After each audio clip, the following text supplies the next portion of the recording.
jumpa lagi dalam Saat Teduh Bareng Yuk di hari Selasa ini, tanggal 8 Desember 2020.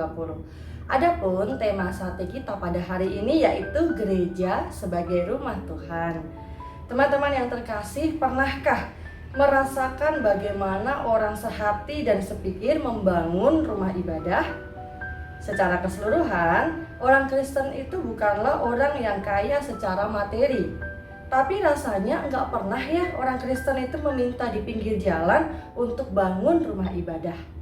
Kenapa? Karena umat yang dengan sukarela menyumbangkan apa saja yang menjadi miliknya, menyumbang keahlian dan talentanya. Karena jemaat tahu bahwa Tuhan mencukupkan semuanya, dan jemaat tidak mau jika penyembahannya tidak berkenan di hadapan Tuhan. Mari kita lihat bagaimana membangun kemah suci sebagaimana yang dilakukan oleh bangsa Israel. Kita buka dari Keluaran pasal 36. Firman Tuhan berbunyi demikian. Demikianlah harus bekerja Bezaleel dan Aholiab dan setiap orang yang ahli, yang telah dikaruniai Tuhan keahlian dan pengertian, sehingga ia tahu melakukan segala macam pekerjaan untuk mendirikan tempat kudus, tepat menurut yang diperintahkan Tuhan. Lalu Musa memanggil Bezaleel dan Aholiab dan setiap orang yang ahli, yang dalam hatinya telah ditanam Tuhan keahlian, setiap orang yang tergerak hatinya untuk datang melakukan pekerjaan itu. Mereka menerima daripada Musa seluruh persembahan khusus yang telah dibawa oleh orang Israel untuk melaksanakan pekerjaan mendirikan tempat kudus.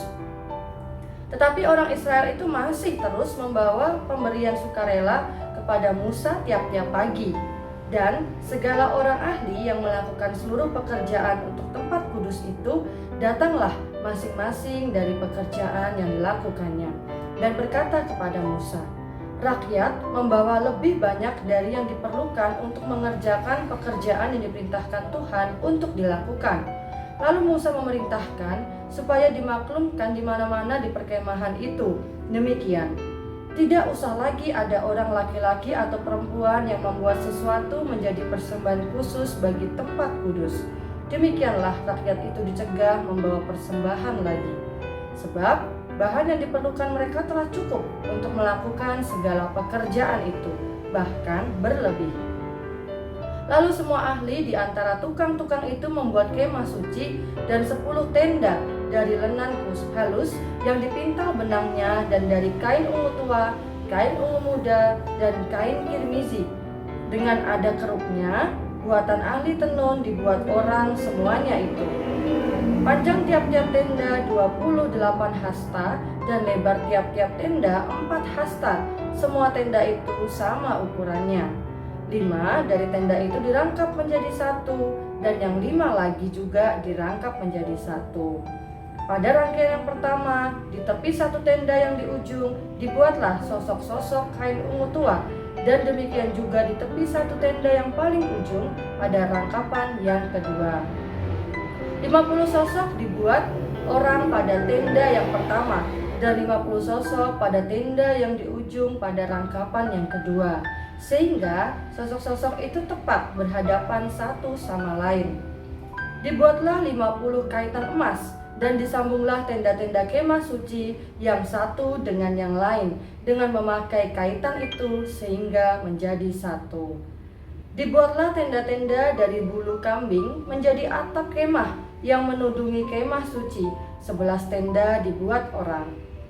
Panjang tiap-tiap tenda 30 hasta, dan 4 hasta lebarnya tiap-tiap tenda. Yang 11 tenda itu sama ukurannya. Disambunglah 5 dari tenda itu dengan tersendiri, dan 6 dari tenda itu dengan tersendiri. Dibuatlah 50 sosok pada rangkapan yang pertama di tepi satu tenda yang di ujung, dan dibuat 50 sosok di tepi satu tenda pada rangkapan yang kedua.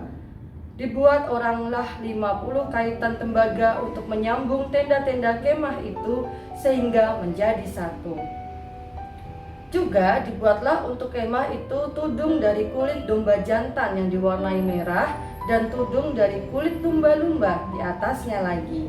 Dibuat oranglah untuk kemah suci itu papan dari kayu penaga yang berdiri tegak, 10 hasta panjangnya satu papan dan 1,5 hasta lebarnya tiap-tiap papan. Tiap-tiap papan ada 2 pasaknya yang disengkang satu sama lain. Demikianlah diperbuat dengan segala papan kemah suci.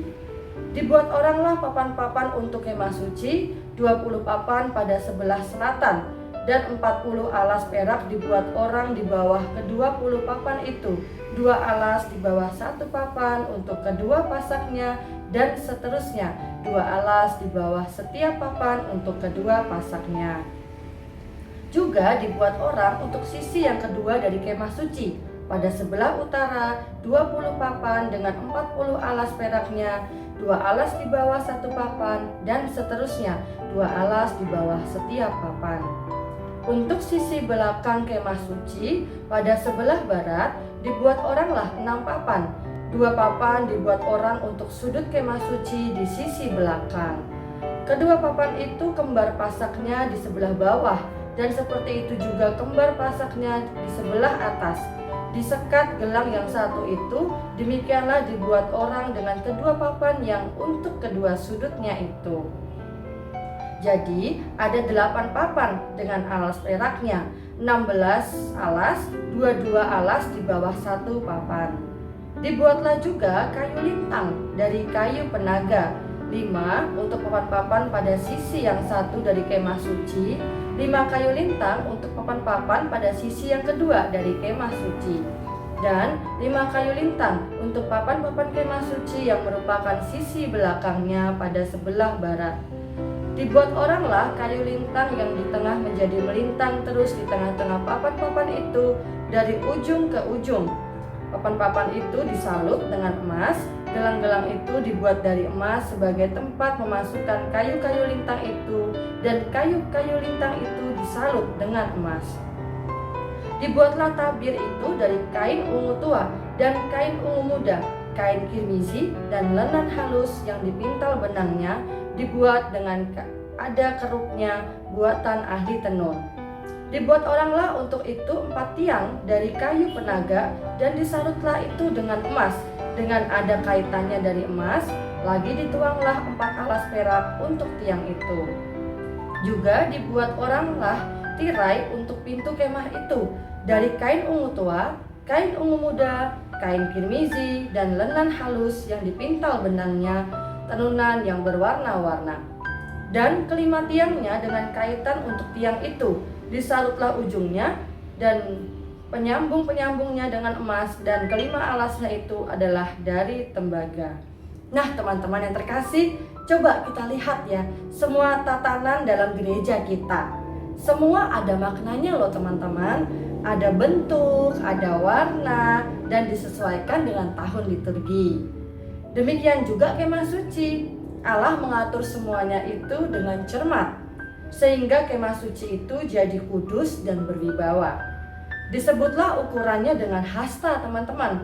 Hasta itu ukuran tradisional India. Dalam bahasa Ibrani disebut ammah.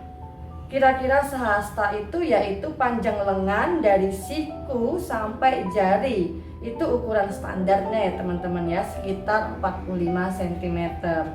Nah, Allah mengatur panjang ruangan, jumlah tiang, dan sebagainya. Dan ada batas-batas yang tidak boleh dimasuki loh teman-teman. Kemah suci ditopang oleh tiang-tiang kebenaran. Kemah suci diatur pintu masuknya, dan pintu dengan tirai berwarna-warna, simbol pelangi perjanjian, agar Tuhan tak segera keluar membinasakan dunia ini. Nah, begitulah guys, kita memaknai gedung gereja kita sebagai kemah suci. Tanda-tanda dalam bentuk dan warna adalah simbol-simbol, dan simbol itu kita harus jaga ya sebagai tradisi gereja, agar kita tetap merasa bahwa Tuhan hadir dalam rumahnya dan malaikat menjaganya. Dan yang paling penting teman-teman, jagalah kekudusannya ya, agar ibadah kita berkenan kepadanya. Tuhan memberkati. Halo semua, hari ini kita belajar kemah suci yang dibawakan oleh Sunita tadi. Kemah suci itu Allah telah atur semuanya dengan cermat sehingga kemah suci menjadi kudus dan berwibawa. Nah guys, begitulah kita juga harus menjaga gedung gereja kita sebagai kemah suci. Kita sebagai jemaat yang ada di dalamnya, kita wajib menjaga kekudusannya dengan ibadah yang berkenan kepada Allah. Tuhan juga mau kita nggak boleh menjadi jemaat yang melakukan persembahan yang tidak berkenan kepada Tuhan. Nah, untuk menutup saat teduh kita hari ini, kita bersatu dalam doa. Ya Tuhan Allah Bapa kami yang bertata dalam kerajaan surga, Tuhan terima kasih atas hari ini Kau boleh membangunkan kami di pagi hari ini. Kami boleh kembali bersaat teduh, kami boleh mengerti, belajar firman-Mu lagi ya Tuhan. Bimbing kami supaya kami selalu ingat menjaga kekudusan kami, supaya Engkau yang membantu kami saja ya Tuhan. Dalam nama Tuhan Yesus aku berdoa, mohon amin. Nah, udah selesai kita saat teduhnya. Jangan lupa juga ya guys, kita share saat ini ke teman-teman yang lain supaya jadi berkat buat kita dan jadi berkat buat orang lain juga.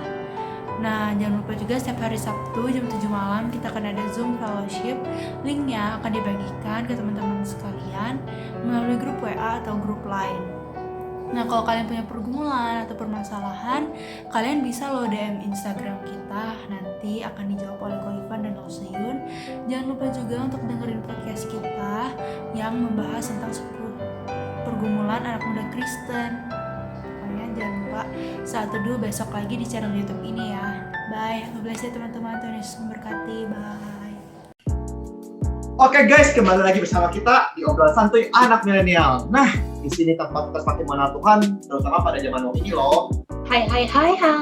Hari ini kayak menarik banget nih. Hari ini kita mau ngebahas temanya adalah ngejulit nih guys. Ini salah satu hobi anak-anak muda zaman sekarang. Sebenarnya kalau yang tadi aku sebutin itu sebenarnya ngejulit atau apa sih kok?